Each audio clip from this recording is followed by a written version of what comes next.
So here is where I think parents live, and here's where you need to go.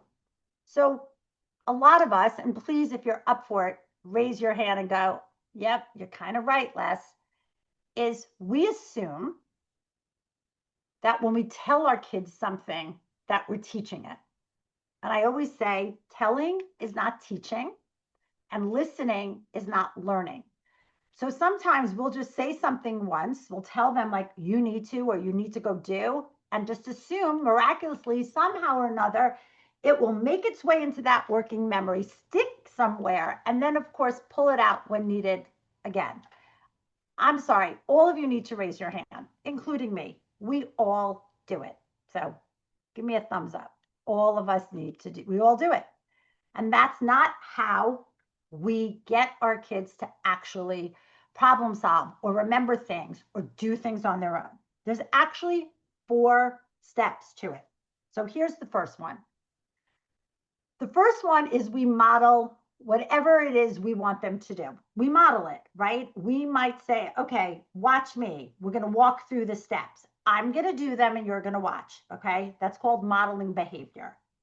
I'm in charge. I'm doing it. Do you see? Step 1, step 2. And maybe that is what you do the first time around. And then you're like, all right, you're good to go. And I'm out. Oh, no, no, no, friends. Doesn't work that way. Okay. Or, hey, this is what I need you to do. I've told you my 15-step instructions, and I assume you're good to go. Not if you have a neurodiverse kid. Come on, friends. That's EF 101. You know that. I've lost you at step 2. My brain had to turn left. I'm out. Put a fork in me. I'm done. Now I'm your student wearing that hat. Okay. First one is modeling behavior.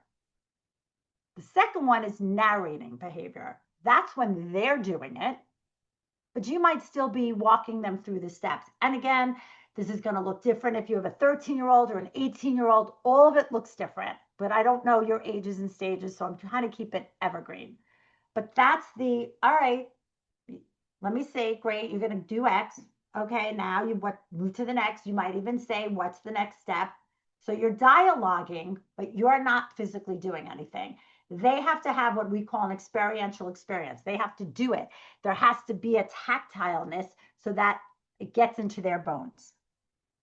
The third one is prompting behavior. So maybe we're pulling, it's like when you used to teach your kid how to put a seatbelt on, right? You would put the seatbelt on first, then maybe you would walk them through the steps.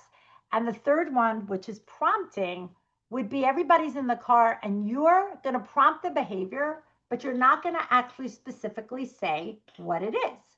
So you might say, okay, what needs to happen before I can pull down the driveway? Or what needs to happen before, or what's the first thing we do when we get in the car? Say what we're doing, we're pulling it out of our working memory. You're not telling them what to do. You're not performing it, but you are prompting. And then the last one is what we call scaffolding. That's when we see when things are not being done or things are falling through the cracks or maybe something has changed and we need to kind of scaffold it and say, hey, where can I help you? What do you need here? What can I do to help you through this? But you need all 4 of those steps.